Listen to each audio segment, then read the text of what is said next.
¿Cómo están? Bienvenidas, bienvenidos aquí a un programa más de este canal que se llama Entre Todos. Estamos en la tercera temporada del ciclo Ética y Pandemia y es una tercera temporada que se le ha dedicado a la vacunación. Mi nombre es Arturo Carrillo, bienvenidas, bienvenidos.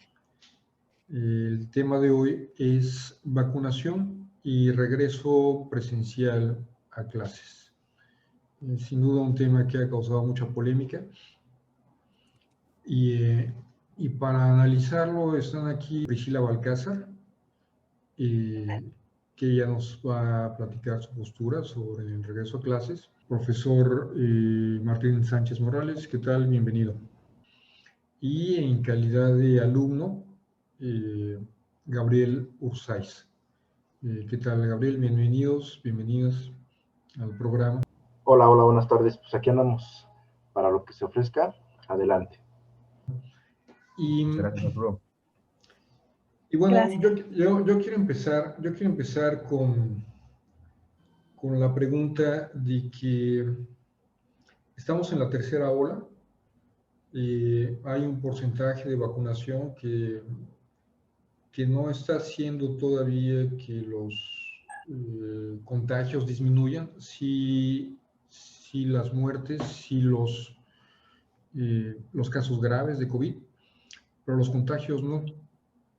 El regreso a clases es para estudiantes de todas las edades y son los estudiantes, es la población en edad de estudiar primaria, preprimaria, secundaria, todo lo que es educación básica, universidad, justo quienes no han recibido la vacuna, porque entre otras cosas aún no está autorizada para personas de menos de 16 años. Y bueno, todo esto levanta una polémica, ¿no? Hay muchos pros, hay muchos contras. Me gustaría empezar contigo, Gabriel. Sí. Platícanos un poco cómo te sientes después de año y medio sin clases presenciales.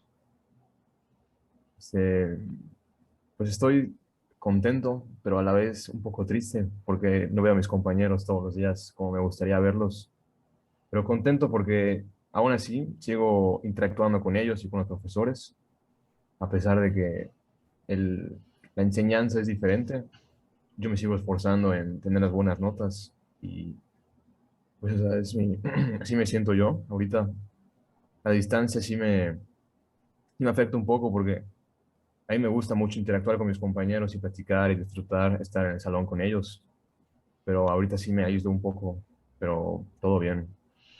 Además de la interacción física que has perdido con tus compañeras y compañeros, ¿sientes que has perdido algo más académicamente, digamos? ¿Sientes que esta No, pandemia ha sido en detrimento de tu educación? en mi caso, académicamente no me he visto afectado, ya que pues yo sí me esfuerzo mucho, a mí me gusta estudiar, pero sí conozco gente que sí le afectó académicamente la pandemia. Tú, digamos, estarías a favor ya ahorita, conociendo cómo están las cosas, cómo están los contagios, cómo va la vacunación, eh, ¿tú estarías de acuerdo en regresar a clases?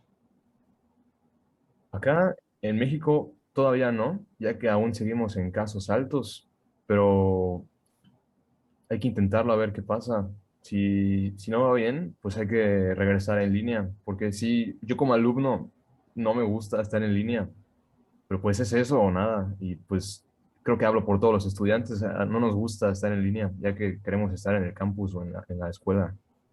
Pero si es necesario regresar, regresamos, si no, no. O sea, pero digamos, si es necesario, eh, tal vez sí sea necesario, ¿no? Por todo eso que es la educación, que no solo es recibir información, sino es el contacto, la interacción. Pero ¿es conveniente? La pregunta no es si es necesario, sino es conveniente. ¿Tú consideras conveniente regresar ahorita a clases en este contexto de pandemia? Presencial no. Yo creo que sería mejor quedar en línea hasta que las cosas mejoren. Ok, correcto. Priscila, ¿Tú qué opinas al respecto del sector educativo? ¿Crees que ya es hora de regresar? ¿Cómo lo ves tú? Bueno, antes de dar mi opinión, quiero expresar que pues es una opinión personal basada en mi contexto y que se respeta pues todas las posturas de nuestra audiencia que puedan estar o no de acuerdo con nuestras opiniones. Para formar mi criterio pensé en tres premisas, digamos, básicas que considero que es: uno, la salud; dos, el bien común; y tres, la seguridad de los niños o de los estudiantes jóvenes, ¿no? Toda la pues, población estudiantil. Con esas tres premisas, considero que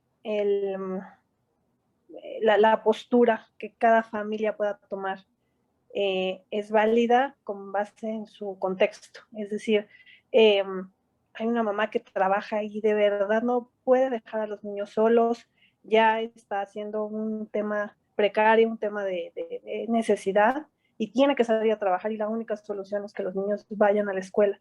Esa postura se entiende. La mamá que tiene un bebé que lleva un año llorando y ya necesita llevarlo a la guardería, se entendería.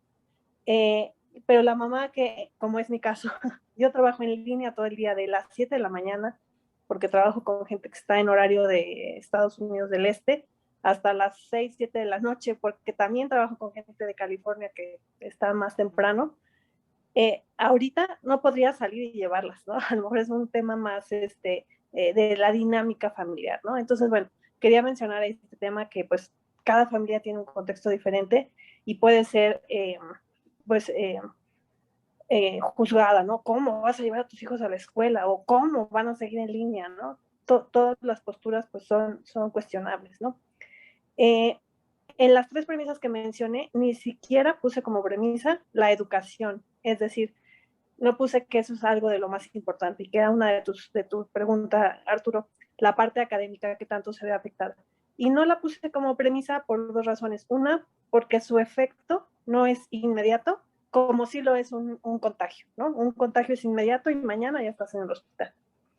Esa es una razón. Y la otra es porque el efecto es parejo en todo el mundo.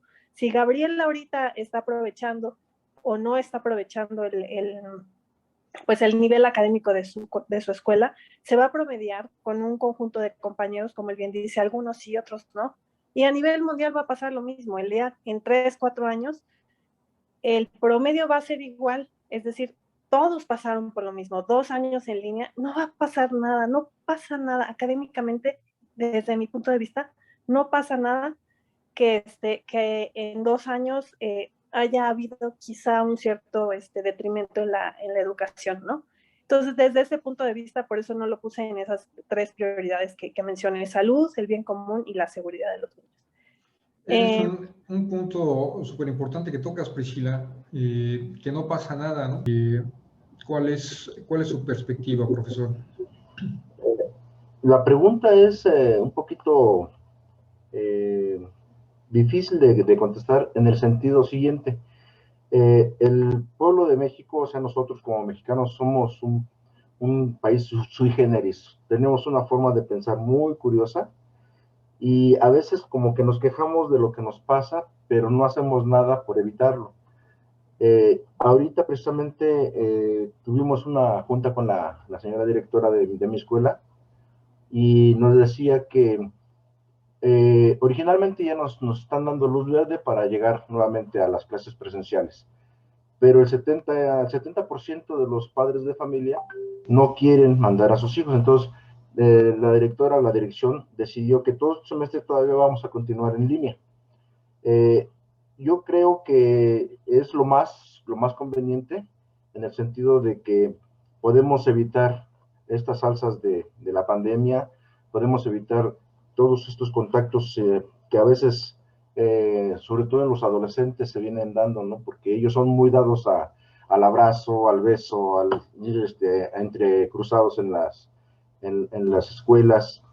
Pero también decía que somos un poquito curiosos en la manera de pensar, porque esos 70% de padres de familia me consta en el sentido de que yo he platicado con algunos de los muchachos, ¿sí? Es curioso que los muchachos se van a Acapulco, se van al centro comercial, se van a visitar a los amigos entre ellos mismos, y se quejan de que posiblemente en las escuelas se puedan contagiar.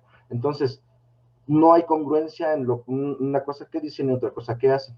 Yo creo que la pandemia se está dando por razones ya muy ajenas a nosotros como sociedad.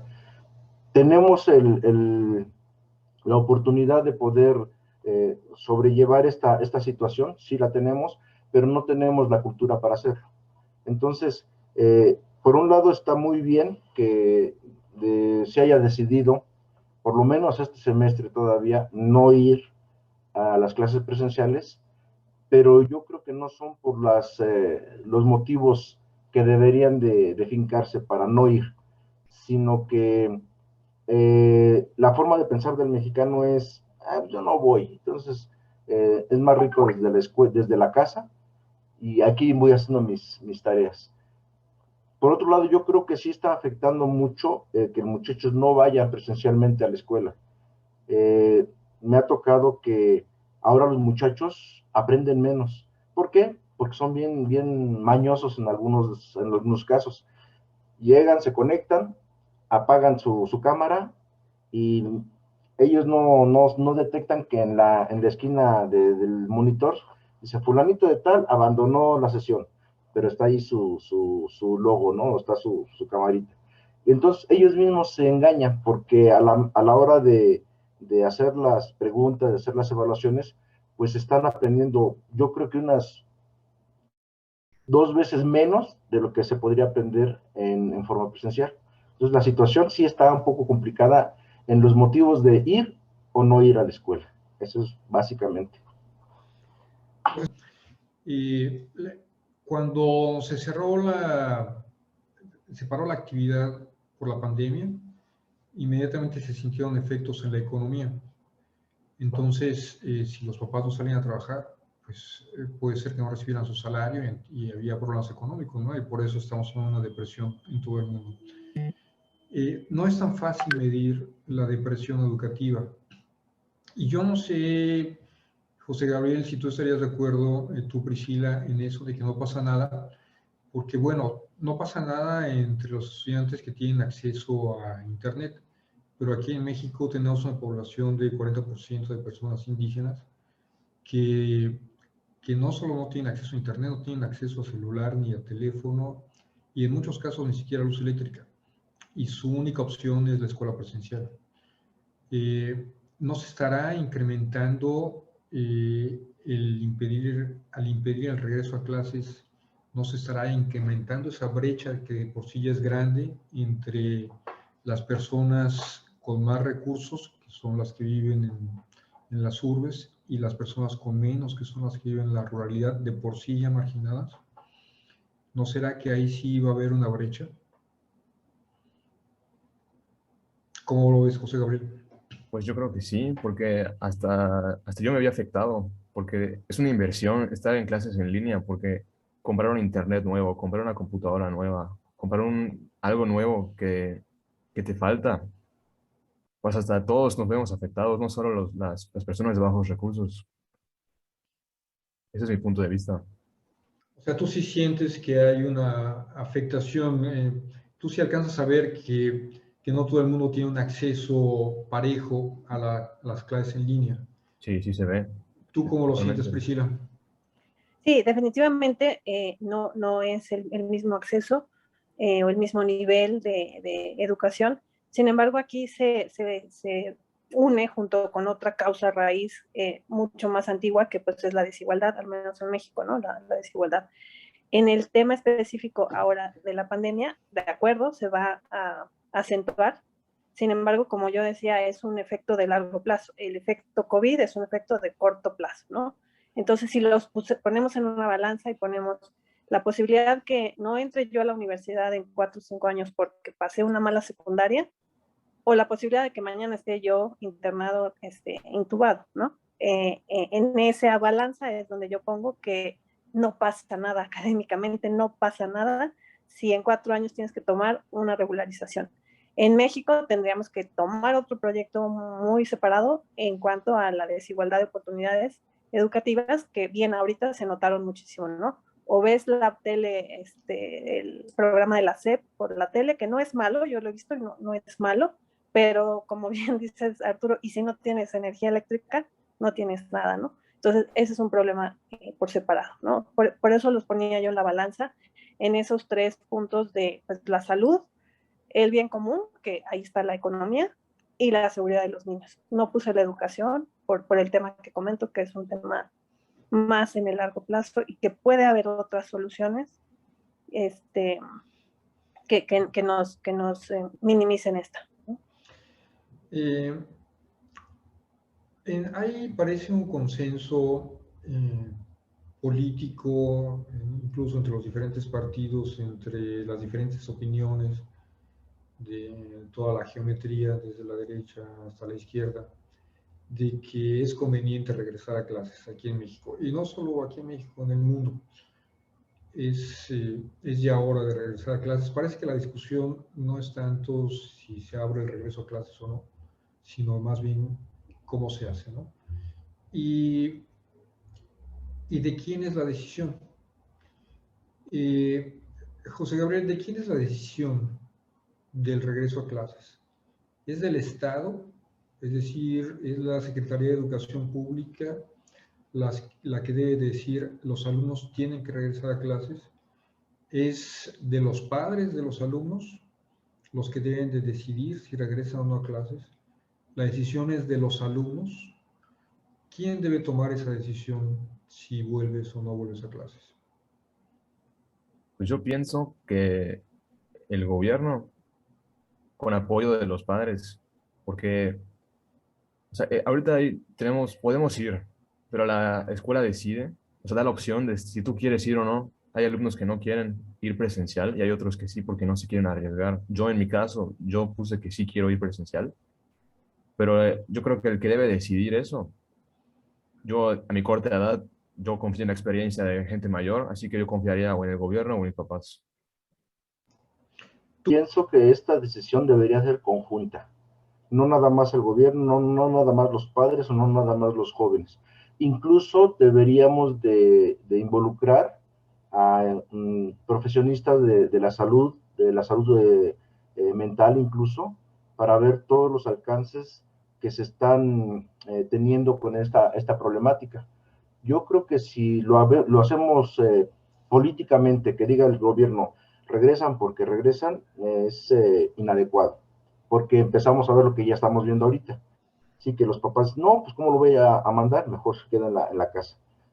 Si lo decidimos por parte de los alumnos, pues ellos todavía no tienen, por eso se llaman adolescentes, porque adolecen todavía de mucha capacidad de análisis. Entonces, nos podemos ir porque todos digan que sí, pero no cumplan las reglas de higiene, las reglas mínimas, o todos digan que no, y no aprendan como no están aprendiendo ahorita. Y los padres, pues los padres también están viendo también los intereses familiares, muy propio de su forma de pensar, sí, muy respetable, ¿sí? Me ha tocado, por ejemplo, que hay chavos que ya quieren venir a la situación presencial, pero el papá dice, no, pues sabes que mira, vamos a aprovechar que estás en línea para irnos a Acapulco, o que estás en línea para irnos a Guanajuato o a Michoacán a ver a mi papá, a ver a mi mamá, o a pasarnos unos deseos, al fin que en línea tú estás haciendo tus clases. Entonces, sí es difícil. Yo creo que tendría que ser una decisión conjunta.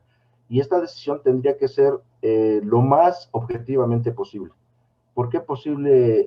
¿Por qué objetivamente? Porque desgraciadamente, siempre lo he dicho y a veces me aviento broncas con esto, yo siento que desde hace mucho tiempo la educación en México está secuestrada por la política. Entonces, cuando entra un sexenio, pues todo el sistema de educación cambia. A veces meten un programa que está funcionando en Europa, pero que no sirve para el pueblo mexicano. A veces estamos copiando situaciones de Sudamérica, pero que no sirven para nuestra idiosincrasia, ¿sí? Ahorita estamos pues resurgiendo, ahora sí como dicen por ahí, de las cenizas, de la mal llamada reforma educativa, ¿sí? Que yo siempre también dije que no era una reforma educativa, era 100% una reforma laboral, que nos estaban dando cuello a todos los docentes. Éramos los malos de la película. Tan fuimos tan los malos que muchos docentes con mucha calidad tuvieron que optaron por jubilarse, porque no aguantaron el peso del estrés de los exámenes, de la situación de estarla supervisando. Entonces, esto era situación política 100%. Entonces, yo creo que hay que ver conjuntamente esa decisión. ¿Quién va a decidir que lleguen nuevamente a las aulas los jóvenes? Tendríamos que ser todos. Y tendríamos que ponernos todos la camiseta de México para que decir, bueno, vamos a ir todos, pero vamos a atender a las reglas de higiene, a la distancia sana, todo lo que se dice, pero no lo hacemos. ¿Sí? Sheila, ¿quién crees que debe decidir si tus hijos regresan a clases? ¿El gobierno? ¿Tú? ¿Tus hijos? Considero que los padres deben decidir, ya que, bueno, los niños son menores de edad y pues están bajo nuestra tutela y bajo nuestro encargo. Y como decía yo al principio, pues cada familia sabe su propia situación personal, si se han vacunado, si no se han vacunado, si tienen contacto con personal de salud, en fin, el contexto particular de cada familia no lo va a saber el gobierno, por lo que considero que los padres de familia son los que mejor, eh, pues, o que más herramientas tenemos, porque no hay una mejor decisión, pero somos los que más herramientas podemos tener para tomar la decisión que creamos que puede ser la menos peligrosa para nuestros hijos. Si seguimos con tu propuesta de que sean los padres los que deciden, ¿quiénes son entonces los responsables si los niños se enferman o si los jóvenes se enferman? ¿Son los padres porque ellos decidieron sí mandarlos a clases? Es decir, no es el gobierno el responsable. Si se generaliza o si explota una ola de contagios por la vuelta a clases por los padres que decidieron mandar a sus hijos a la escuela, no habrá nada que reclamarle al gobierno, habrá que reclamarle a esos padres que de manera tal vez irresponsable los mandaron. ¿De quién es la responsabilidad si explotan los contagios debido al regreso a clases, Priscila? Precisamente están solicitando a quienes decidan mandar a sus hijos a la escuela firmar la carta de responsabilidad de que tú como padre estás decidiendo enviarlos y es tu responsabilidad si se llegan a contagiar o a contagiar a otras personas. Ahora, como instancia ya nacional, como contagios nacionales, efectivamente, pues el gobierno conlleva una responsabilidad, pero dudo que la reconozcan como tal, ¿no? Si fue responsabilidad del gobierno.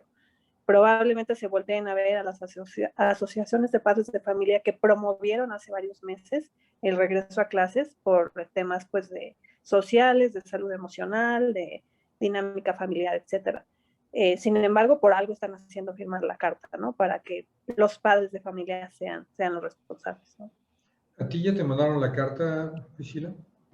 No me la mandaron porque yo decidí no mandarlas presencial. Hemos decidido de aquí a diciembre por lo menos dejarlas en casa en clases en línea debido a que no están vacunadas, debido a que no tenemos forma de enviarlas en un transporte escolar, que no sabemos si los choferes por la edad que puedan tener, que son jóvenes, podrían no estar vacunados, porque además es una vacuna voluntaria, ni siquiera para los maestros fue una vacuna obligatoria.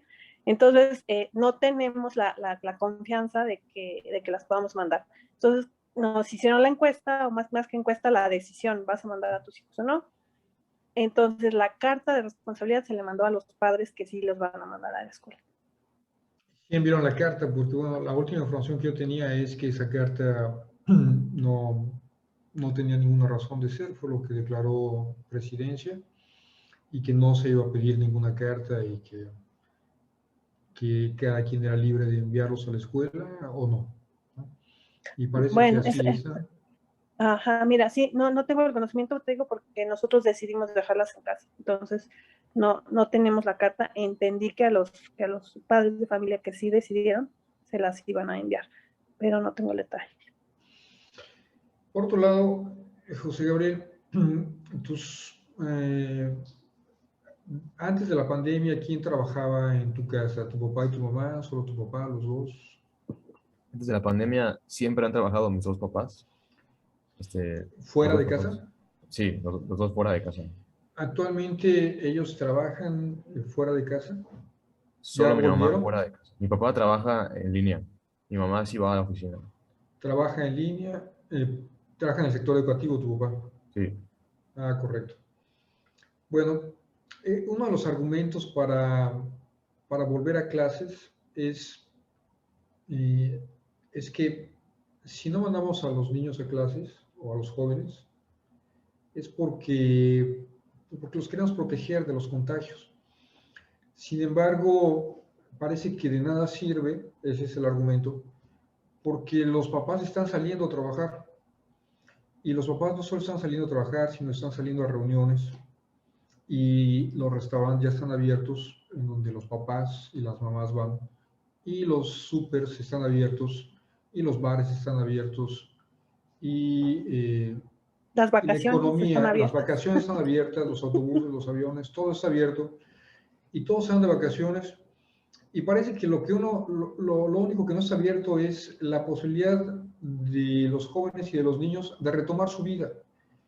¿No será que la política, ya sea de los papás o del gobierno o de las escuelas, de no reenviar a sus hijos a clases, no será una política discriminatoria? Es decir, ya todo el mundo recuperó su vida, excepto los estudiantes. ¿Tú cómo lo ves, José Gabriel? ¿No será discriminatorio? Eh, Todos ya estamos en nuestras actividades cuidándonos con mascarilla y yendo al súper y saliendo a un Pues restaurante. Yo sí, me fui de pero los vacaciones y estudiantes también son libres de ir a todos esos lugares. O sea, yo como estudiante puedo ir al súper, puedo ir al restaurante, puedo ir, bueno, ahorita no puedo ir a un bar por la edad, pero es cierto, sí, o sea, la vida de estudiante no puedo ir, pero la tengo en línea al menos. pero tu vida de estudiante, tal como es una vida de estudiante y tal como se ha demostrado que funciona mejor, que es en convivencia, o sea, la escuela no solo es un espacio informativo, sino formativo. ¿No sientes que te están quitando ese derecho de convivir, de formarte, el derecho a la desarrollo, libre desarrollo de la personalidad a través de la asistencia a clases? Pues sí y no a la vez, porque, por ejemplo, en mi caso, en clases en línea, mis compañeros seguíamos practicando por mensaje o en la llamada del Zoom, por ejemplo, hacíamos comentarios y la interacción seguía siendo, obviamente no tan activa como sería en persona, pero aún así seguimos en contacto. Pero como repito, yo confío en la opinión de la gente mayor. Si eso es lo que creen que es mejor, pues adelante. Pero digamos, tú votaste, a ti te preguntaron si tú querías volver y tú dijiste que sí querías volver. Sí. Me preguntaron, ¿tú quieres regresar en Y modo híbrido o quedarte en línea? Y yo dije híbrido. la escuela, ¿no? Sí, la escuela preguntó eso. Tú dijiste híbrido, o Sí, sea, no, correcto. Entonces, de alguna manera, sí hay una añoranza por la escuela tal como la conociste hasta antes de la pandemia. El que no pueda regresar totalmente, no, no te quiero presionar, pero bueno, porque todo el mundo ya puede regresar a su trabajo y yo no puedo regresar a donde me gusta estar, que es en la escuela. ¿No será discriminatorio eso, Priscila? O sea, me pregunto. Bueno, en mi círculo lo que he observado, y nuevamente no quiero generalizar, pero lo que he observado es estas familias que salen de vacaciones, que salen al bar, que salen al restaurante, estas familias son las que decidieron mandar a sus hijos en línea. Entonces hay cierta consistencia. Quienes nos cuidamos mucho, yo soy exagerada, he llegado a invitar un par de amiguitas de mis hijas con prueba COVID en mano. Si no, no entran, ¿no? Y cuando las han invitado a ellas, también prueba COVID en mano, ¿no? Entonces, hemos sido exagerados en ese sentido y entonces estamos siendo consistentes con nuestra decisión y por eso se quedan en casa. Yo sí estoy viendo este perfil en el que así se comporta la familia y es por eso que los mandan a clases o se quedan en casa. No pensaría yo que es discriminatorio y en caso de que nos estemos contradiciendo en algún punto. El tema es que cuando tú sales y pues llevas a tus hijos, pues tú eres el responsable y tú estás cuidándolos y tú te aseguras que no se quiten el cubrebocas, etcétera, ¿no?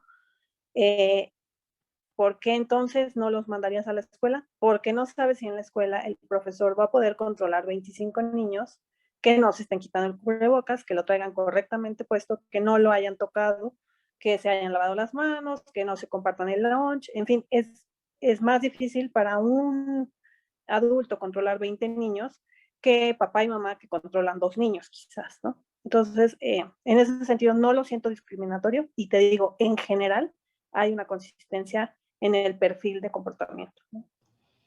Okay. Tú estás casada, tienes hijos, tienes esposo, tu esposo trabaja en casa, trabaja afuera. Trabajamos en casa los dos, en línea, y pues las niñas también han estado en línea todo el tiempo. Ah, excelente. Pero bueno, el asunto es que sí, el argumento es ese, ¿no? La mayoría de los papás, hay muchos que no pueden trabajar en línea, es imperativo que salgan. Y bueno, están saliendo a todos lados, los niños se quedan solos, no se está cumpliendo el objetivo de protegerlos, porque los papás salen y de la misma manera que un maestro no puede controlar si todo el mundo tiene tapabocas, en el autobús tampoco puedes controlar si todo el mundo usa su tapabocas y respeta los lugares. Entonces llegan a casa y todos se abrazan y conviven y no hay realmente ninguna protección, o sea, esa protección que se les quiere dar no se les está dando y sin embargo sí está ocasionando los problemas, que son los niños se quedan solos. Yo conozco una familia en la que el niño cuida a la niña, que es más chica, el niño de 8 años cuida a la niña de 4, y es un problema. Y entonces a la mamá ya le encantaría que hubiera clases, ¿no? Y a los niños también. Pero dijiste algo interesante, el maestro no va a poder controlar. Y ahí está entonces el cómo regresar a clases, ¿no? Es decir, digamos que estamos de acuerdo en el regreso a clases, no obligatorio, sino quien lo decida. Y ahora, bueno, se va a regresar. ¿Cómo se va a regresar? ¿Cómo se van a controlar esas condiciones? Tú, José Gabriel, en tu escuela ya te informaron de cuáles son las condiciones en las que se va a regresar en este modo híbrido para cuidar Sí, ya. contagios. ¿Cómo va a ser? O sea, es opcional, los que quieran ir van. Uh-huh. Serían salones restringidos, o sea, con pocas personas. Y el resto de la clase que decidió no ir, va a haber una llamada en Zoom para que escuchen ahí y van a ver algunos presenciales, otros no. Pero es la misma clase. Y para los que sí vayan, ¿cuáles son, digamos, las medidas de control desde la escuela? Creo que cuando entras te dan gel antibacterial, o sea, tienes que tener el tapabocas siempre. Creo que no exigen la careta, eso no la exigen, según yo, pero creo que hasta ahí. No estoy muy seguro, pero según yo así lo tengo entendido. ¿Permiten cualquier tapabocas? No, no, solo los KN95 y creo que es el quirúrgico el otro. El quirúrgico y el KN95 son los... Y eso ya lo expresaron, ya lo expresó la escuela, ¿no? Les mandó un oficio, supongo, con Sí, las medidas, las condiciones. así El es. 100% del tiempo que estén allá adentro van a llevar tapabocas. Sí, obligatorio, sí. ¿Cómo te imaginarías que debería ser ese control para regreso a clases, Priscila? Bueno, pues como lo han explicado las escuelas, y digo, y coincidentemente tengo a mis hijas en diferentes escuelas, así que tengo 2 puntos de vista. Es un filtro en casa, pues en el que confían en que tú como papá no vas a decir una mentira, ¿no? Que si tuvo fiebre no lo vas a mandar, ¿no? No le vas a poner el Tylenol para que le baje la temperatura, ¿no? El filtro en casa, ¿no? El lavado de manos, explicarle a los niños muy bien cómo utilizar el cubrebocas, en fin. Aquí hago un paréntesis importante que pienso que un año nos sirvió para sembrar. Si tú ahorita le explicas a un niño cómo usar el cubrebocas porque en 3 días entraría al colegio, no lo va a aprender a usar, ¿no? O se le va, no es algo que tiene intrínseco. Pero a quienes ya llevamos un año explicándoles y que se laven las manos frecuentemente y cómo lavarse más de 20 segundos y por encima, las uñitas, etcétera. Ahorita vamos a cosechar eso, ¿no? Entonces veremos pues, que si realmente fue bueno el aprendizaje, ¿no? Entonces, bueno, cierro el paréntesis. El filtro en casa. Después, el filtro depende cómo se transporten los niños a la escuela. Si los vas a enviar en un transporte escolar, en ese transporte debería haber un segundo filtro. Y el tercer filtro al llegar al colegio, ¿no? Sería el tercer filtro. Entiendo que en uno de los colegios van a hacer este tema de burbujas, es decir, en todo el día solamente vas a tener contacto con este grupo de personas y no con otras. Y pues en el otro colegio, pues más bien es distancia social, horarios, la mayoría de actividades al aire libre, en fin, ¿no? A mí lo que, por ejemplo, me preocupa o se me ocurre, que he escuchado mucho, pues todo el protocolo, ¿no? Tomar la temperatura, que no tosan, etcétera. Algo que creo que está faltando es el oxímetro. No sé, al menos en las 2 escuelas que estoy en contacto no lo han mencionado, pero como ustedes saben, pues COVID es te provoca una situación invisible, ¿no? Entonces puede ser que tengas el virus, ni siquiera puedo decir que estés enfermo, eres asintomático, te sientes perfecto, pero a lo mejor tus pulmones por dentro se están dañando, ¿no? Entonces necesitamos medir la oxigenación y es algo que normalmente no se hace. Tú vas a un centro comercial y te miden la temperatura, ¿no? Para mí debería estar el termómetro y el oxímetro juntos. Entiendo que es una inversión. Ahorita justo antes de entrar a la llamada estaba verificando precios y pues digo, por lo menos cuestan 500 pesos, ¿no? Entonces, pues es una inversión para las escuelas, sin embargo, pues creo que valdría la pena. Es más, al subirse el niño al transporte escolar, deberían tomar el oxígeno, ¿no? Es un indicador de que algo está mal, aunque todo lo demás esté bien. La temperatura, el niño se ve perfecto, no tose, etcétera, ¿no? Entonces, ese es ahí un puntito que en todos los protocolos que se repiten constantemente, no he escuchado el oxímetro. Profesor, el criterio, sí, el criterio para, digamos, abrir otra vez las clases se basa en el hecho de que, bueno, que no vayan a clase los estudiantes es para que no se contagien. Sin embargo, en casa los estudiantes, bueno, tienen roce con sus papás y los papás ya están yendo al trabajo. Sus papás están yendo también al súper y están yendo al centro comercial y están saliendo a hacer al banco y están ya prácticamente todos y todas con su vida convencional, siendo su vida normal, digamos. ¿En qué condiciones debería ser este regreso a clases? Pero ¿cuáles deben de ser las condiciones para este regreso a clases en los alumnos? Yo creo que la condición básica es cultura. Y la cultura que tenemos que tener sobre higiene. Yo he estado leyendo algunas cositas del COVID y es una enfermedad que podría, resolverse o podría solucionarse muy fácilmente simplemente con un buen aseo, lavado de manos, una distancia sana, cubrebocas, pero la cultura no la tenemos. A mí me da mucho coraje cuando voy en la calle, veo gente sin el cubrebocas o veo cubrebocas tirados en la calle, ¿sí? Y veo gente que me ha tocado ver tristemente que un muchacho, por ejemplo, le dice a una señorita, oye, ¿te puedes poner tu cubrebocas? Y la señorita contesta con insultos, ¿y a ti qué te importa? Y ni que estuviera enfermo, o sea, cosas de esa magnitud. Entonces yo creo que lo básico es cultura. Y la cultura, desgraciadamente, nos está faltando ahorita. En la escuela en la que estás, en la que das clase, se hizo una especie de consulta con padres, con alumnos, con profesores, con autoridades administrativas, para ver ¿cuáles serían o cuáles deberían ser las condiciones para el regreso a clases? ¿O a Sí, nadie les preguntó? ¿Sí? no, sí, sí. De hecho, como te comentaba, el 70% dentro de esta consulta que se hizo fue de los padres que decidieron que mejor nos quedáramos en línea. Ese 30% restante se les está dando también su lugar, en el sentido que la escuela se acondicionó ahorita, cosas que yo no había visto de nuestra dirección, padrísimas. Por ejemplo, se nos pusieron ya computadoras en los salones para poder dar clases tanto presencial como a distancia.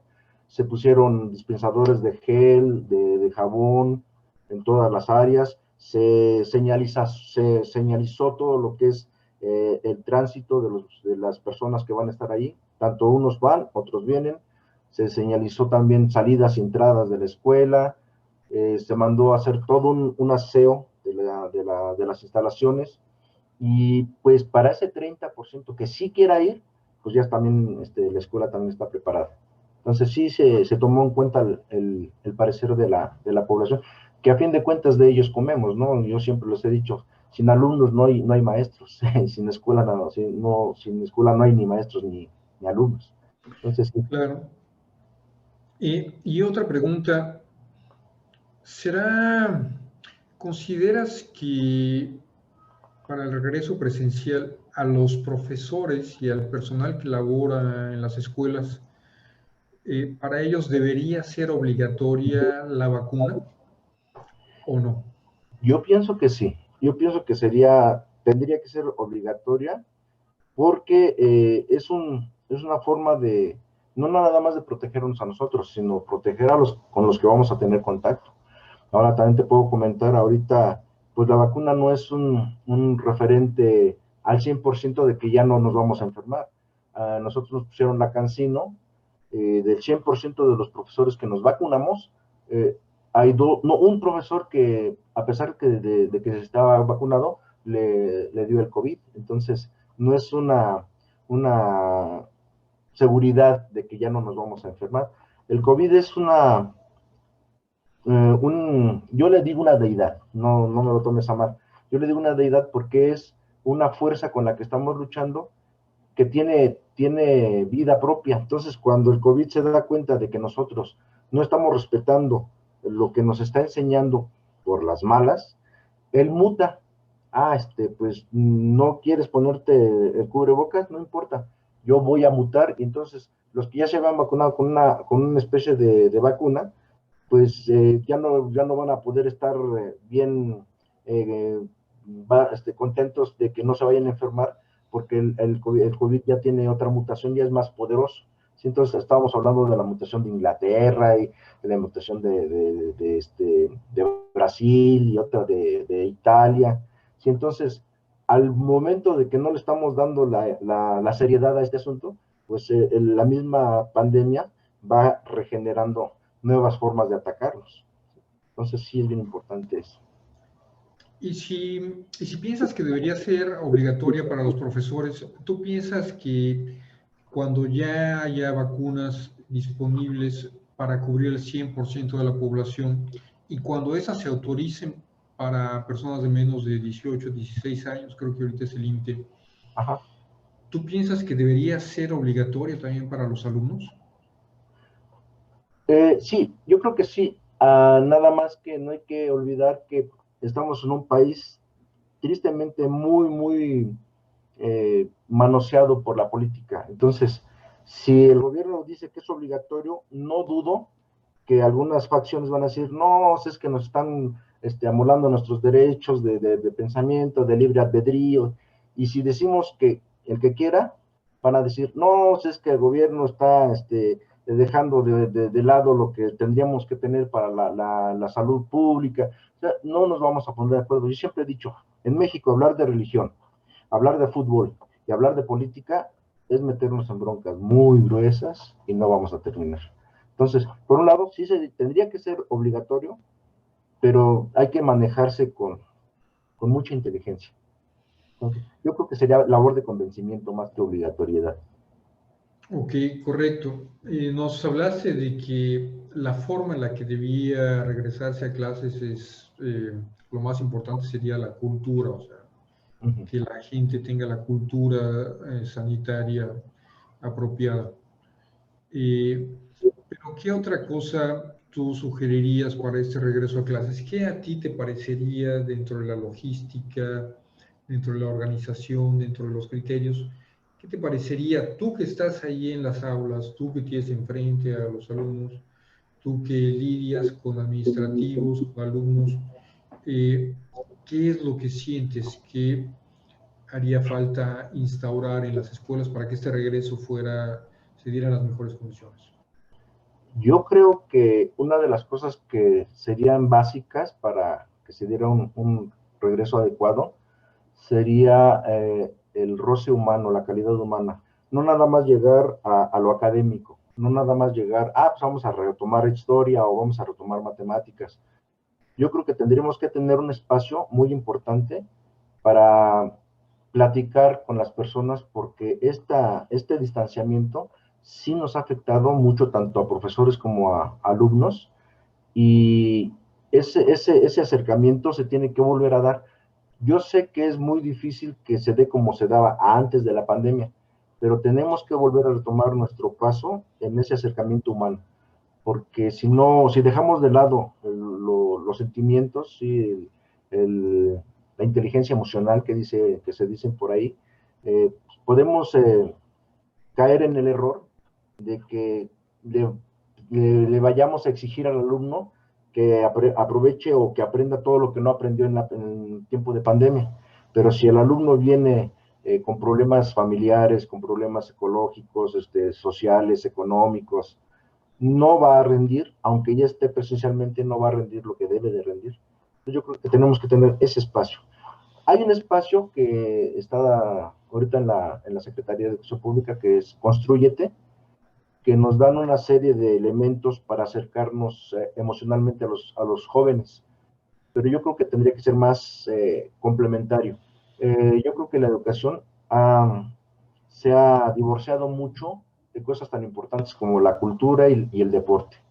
Entonces, ahora me da mucha tristeza ver que en la currícula de la educación en México, jugar fútbol o jugar básquetbol o estar en teatro o estar en danza son actividades co-curriculares, o sea que no tienen un peso, ¿sí? Y lo dejan como de relleno. No tuviste matemáticas, pues que te vengan a presentar una obra de teatro guiñol, ¿sí?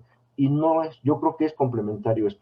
Si nosotros le damos más importancia también, la importancia que debe tener a la par con las materias teóricas, a lo cultural, a lo deportivo, creo que vamos a generar jóvenes más completos, más enteros, hablando socialmente. Entonces, Ok, excelente. Si van a asistir los niños, si van a estar ahí en contacto entre ellos y van a estar en contacto con el personal educativo, ¿ustedes consideran que el personal educativo debería estar vacunado?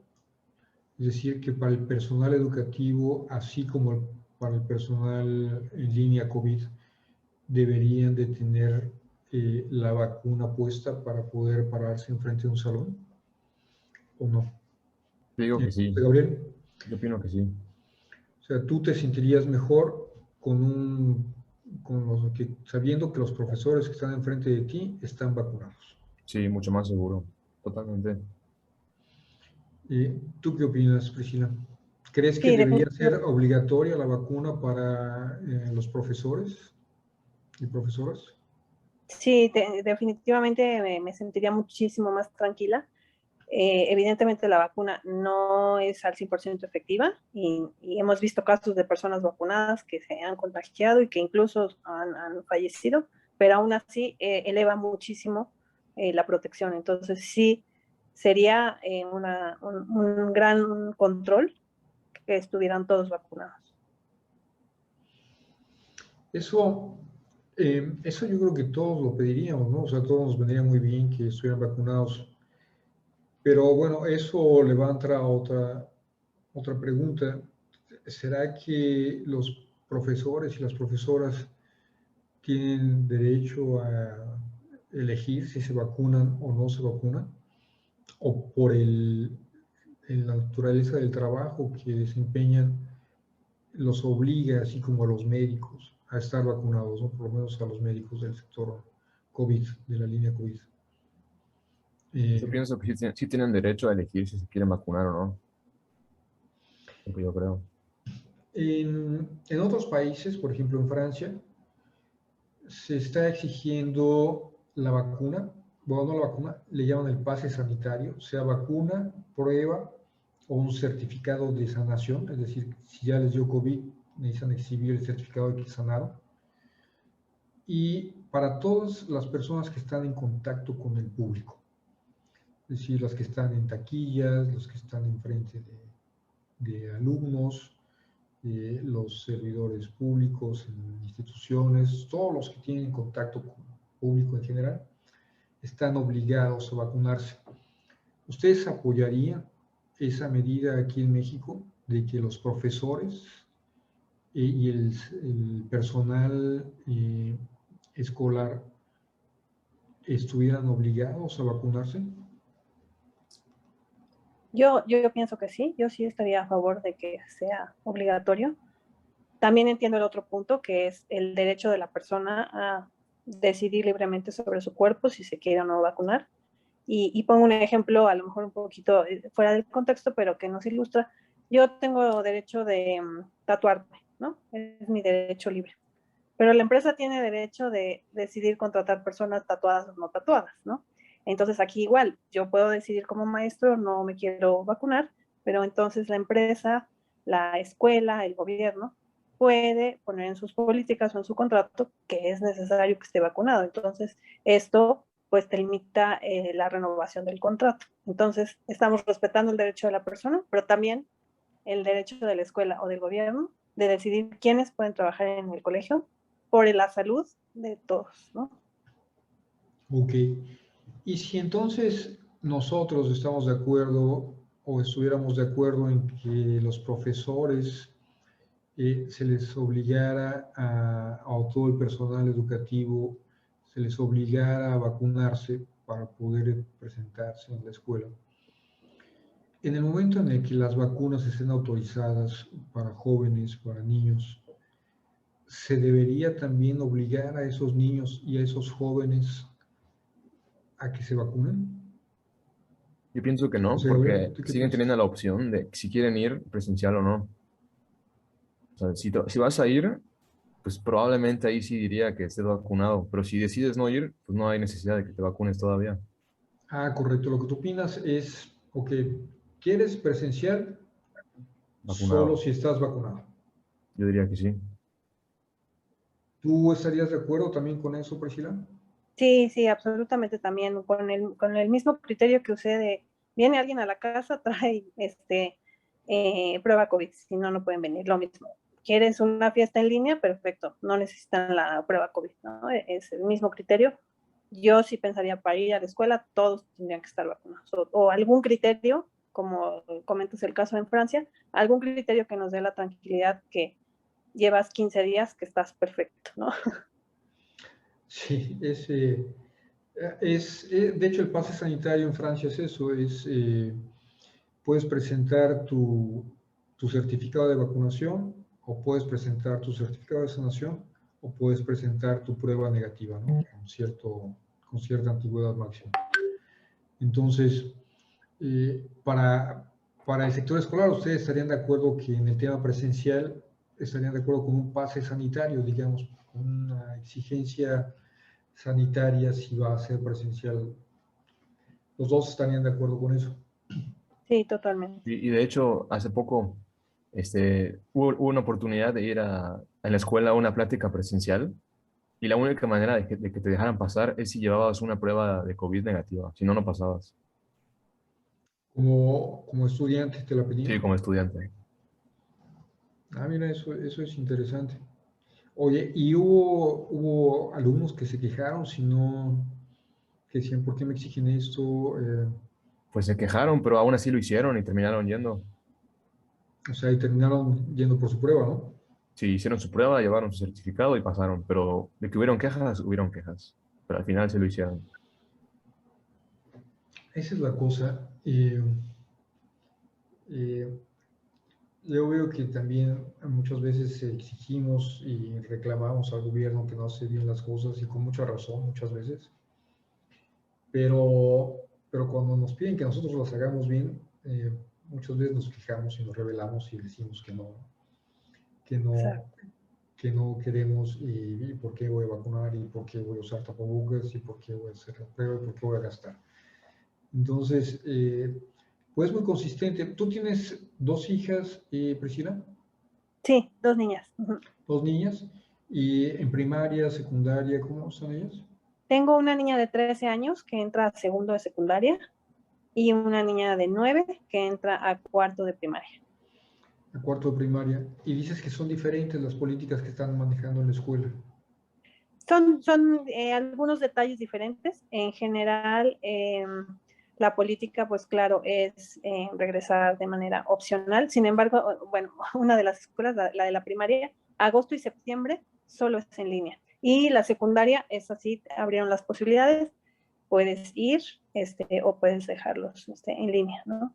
Te digo, hay algunos detalles que han sido quizá un poquito diferentes, pero bueno, pues finalmente siguen el apego a los lineamientos de la SEP. Priscila, ¿alguna de las escuelas consultó a los padres de familia para preguntarles en qué condiciones estarían dispuestos a llevar a sus hijos a la escuela? ¿Cuáles son las medidas que sugerirían? Eh, digamos, una lluvia de ideas, reuniones con padres de familia para conocer su opinión. En el caso de las dos escuelas de tus hijas, ¿sucedió algo así? No, Arturo, en ninguna de las dos sucedió. Realmente lo único que preguntaron fue, ¿estarías dispuesto a regresar a clases presenciales? Sí o no, nada más. No nos preguntaron ideas o aportaciones o condiciones, bajo qué condiciones aceptarías que regresaran tus hijos, que sería esto básicamente. Yo hubiera contestado esto que tú estás diciendo, bueno, que todo el mundo esté vacunado, o que haya una prueba pues de COVID, ¿no?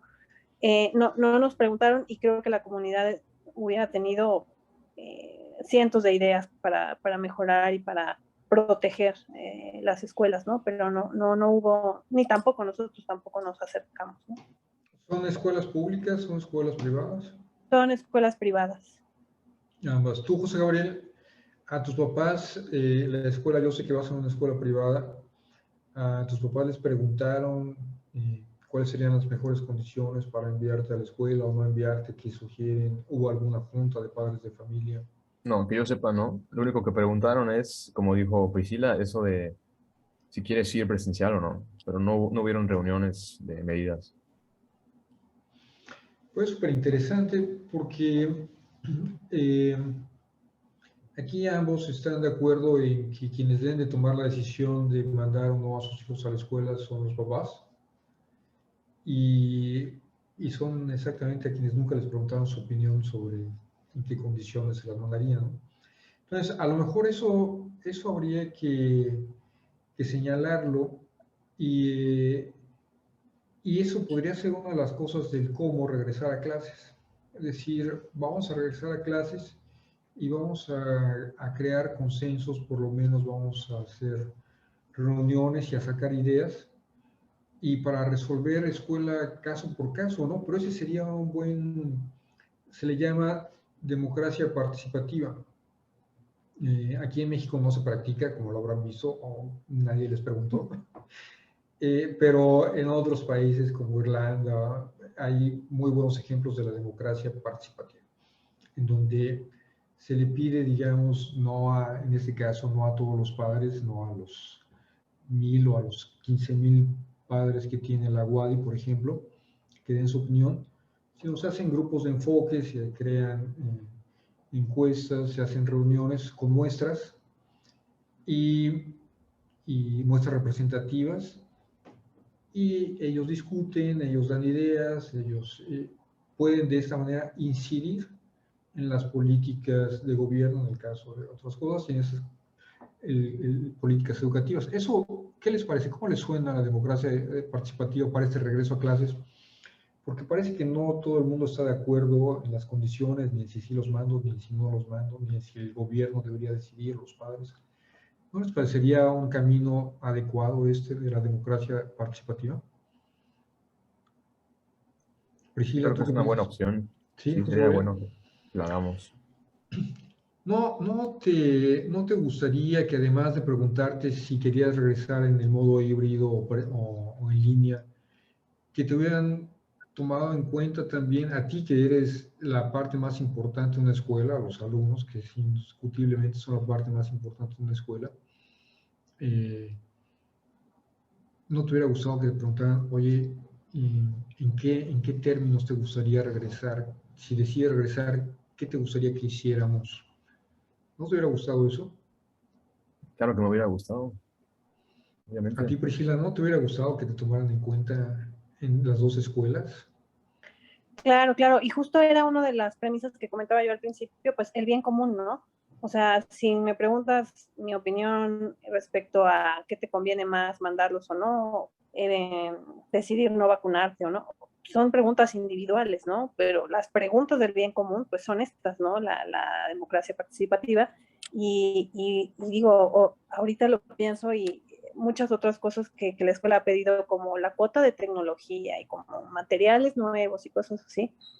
Yo creo que muchos papás hubiéramos estado dispuestos a donar cosas como cubrebocas, extras, como lo que te decía, el oxímetro, como pues cubrir una cuota anual de pruebas COVID aleatorias, en fin, tantas cosas con lo que pagamos de la cuota extra de tecnología, hubiéramos podido pues patrocinar otros esfuerzos que sabemos que no están en el presupuesto de un colegio. Incluso yo creo que también pensando en el bien común, oye, si tengo dos escuelas públicas cercanas a la escuela privada, vamos a ver qué les hace falta a esas escuelas públicas que a lo mejor no tienen el presupuesto, ¿no? Pues entonces también como papás, como comunidad, como asociación de padres de familia, nos juntamos y podemos donar, ¿no? Eh, habría, como te decía, cientos de ideas, pero no nos preguntaron. Así sucede. Oye, pues estamos llegando al final del programa. Me gustaría que nos compartieran algo que ustedes quisieran compartir con nuestro público con respecto a este tema, algo que les parezca importante compartir. Priscila, adelante, te escuchamos. Gracias. Pues mira, ya para cerrar, creo que se ha dicho en muchos medios y en muchos formatos y en muchos foros, la pandemia hizo que cada uno sacáramos lo mejor de nosotros mismos o lo peor, ¿no? Entonces, como al menos ahorita en este perfil, como madre de familia, como padres de familia, creo que lo que tenemos que hacer es eh, pensar en no solo en qué le conviene a mi hijo, sino a la escuela, a la comunidad y dar lo mejor de nosotros en una situación que no estaba prevista ni para el colegio, ni para el gobierno, ni para los niños, ni para nosotros, pero en pro del bien común y pues quitando un poquito la parte individual, ¿no? Eso sería mi comentario. Martín, ya para terminar, dinos alguna reflexión, lo que tú nos quieras decir en esta época de pandemia, en el contexto de regreso a clases. ¿Qué le tendrías que decir a los papás, a los alumnos, a tus compañeros profesores, a las autoridades educativas, administrativas? ¿Qué es lo que te gustaría decirles? Yo lo que diría o lo que me gusta siempre decir es, primero, no maldecir a lo que nos llega, en este caso a la pandemia. Yo he oído tristemente que, ay, maldita pandemia, se llevó a mi padre, se llevó a mi madre, se llevó a mis hermanos, a mi amigo. Yo creo que es una forma de cómo nos educa el universo. Y si nosotros aprendemos esta lección, que es una lección muy dura, muy fuerte, vamos a salir muy fuertes también de esta situación. Pero si vamos a estar lamentándonos nada más, pues no vamos a crecer, vamos a sufrir nada más a lo tonto. Podrían decirme algunas personitas, ah, es que fácil decirlo tú que no has sufrido alguna pérdida. No, sí he sufrido pérdidas. Un cuñado, un concuño, un amigo, una tía, vecinos muy queridos, ¿sí? Entonces también se han partido de este mundo muchas personas pues que amo y donde quiera que estén, ahí están, pero que nos dieron la oportunidad de aprender cosas de una manera muy fuerte, de una manera muy, muy violenta, pero aprendemos. Si no aprendemos de esto, entonces es que estamos sufriendo lo tonto. Entonces hay que aprender y no maldecir. Me gusta cómo cierra. Si no aprendemos, estamos sufriendo lo tonto, ¿no? Que ojalá que nos deje un aprendizaje todo ese sufrimiento. Ojalá. Estoy de acuerdo contigo, Martín. Oye, pues me dio mucho gusto que estuvieras aquí acompañándonos en el programa de Entre Todos. Gabriel, ¿qué nos quieres decir?